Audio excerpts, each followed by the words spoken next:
കൊച്ചി മെട്രോയെ പരിസ്ഥിതി സൗഹൃദ മെട്രോ ആക്കാനുള്ള ശ്രമങ്ങൾക്ക് അംഗീകാരമായി. ഇന്ത്യൻ ഗ്രീൻ ബിൽഡിംഗ് കൌൺസിലിന്റെ പ്ലാറ്റിനം റേറ്റിംഗ് പട്ടികയിലാണ് മെട്രോ സ്റ്റേഷനുകളെ ഉൾപ്പെടുത്തിയത്.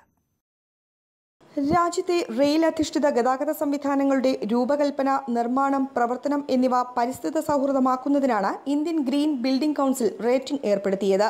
കൊച്ചി മെട്രോയുടെ 16 സ്റ്റേഷനുകൾ IGBCയുടെ പ്ലാറ്റിനം പട്ടികയിൽ ഇടം നേടി. ആലുവ മുതൽ പേട്ട വരെയുള്ള നിർമ്മാണം പൂർത്തിയായ 16 സ്റ്റേഷനുകളാണ് തിരഞ്ഞെടുക്കപ്പെട്ടിരിക്കുന്നത്. ആലുവ മുതൽ പാലാരിവട്ടം വരെയുള്ള 11 സ്റ്റേഷനുകളും മഹാരാജാസ് കോളേജ് വരെയുള്ള 5 സ്റ്റേഷനുകളുമാണ് ഇവയിൽ ഉൾപ്പെടുക. പ്രകൃതി വിഭവങ്ങളുടെ സംരക്ഷണം, ഊർജ്ജ സംരക്ഷണം, ജലവിനിയോഗം, മാലിന്യ സംസ്കരണം തുടങ്ങിയവ ഓരോ പദ്ധതികളിലും ഉൾപ്പെടുത്തുന്നതിന്റെ ഭാഗമായാണ് റേറ്റിംഗ് ഏർപ്പെടുത്തിയത്. കൊച്ചി മെട്രോ സ്റ്റേഷനുകളിലെ ഊർജ്ജ സംരക്ഷണം, ജലവിനിയോഗം, ആസൂത്രണം എന്നിവ IGBC അധികൃതർ പരിശോധിച്ചിരുന്നു. തുടർന്ന് വരും വർഷങ്ങളിലും ഈ സംവിധാനങ്ങൾ തുടരുന്നുണ്ടോ എന്നും IGBC അധികൃതർ നിരീക്ഷിക്കും. ന്യൂസ് 18 കൊച്ചി.